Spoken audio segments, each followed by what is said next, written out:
Hello po, Erman Poli.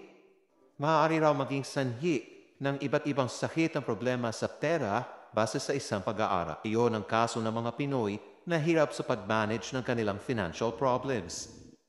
Sa mga Pilipinong nakararanas ng stress dahil sa problemang pinansyal. Ayon kay Rainier Ladic, isang clinical psychologist, mas dumarami ngayon ang kaso ng mga Pinoy na hirap sa pag-manage ng kanilang financial problems. Sintomas daw niyan ay yung sobrang pagkabalisa at sakit ng ulo dahil sa matinding pag-iisip sa pera na nauuwi sa stress. Sa pag-aaral nga na ginawa ng isang grupo ng British researchers, lumabas na sa lahat ng serious life challenges, kabilang ang divorce, disability, caregiving illness at bereavement, financial strain ang may pinakamalalang epekto sa kalusugan ng tao. Dahil ang money worries nagiging sanhi raw ng anxiety, depression, heart disease, high blood pressure at maging maagang pagkamatay.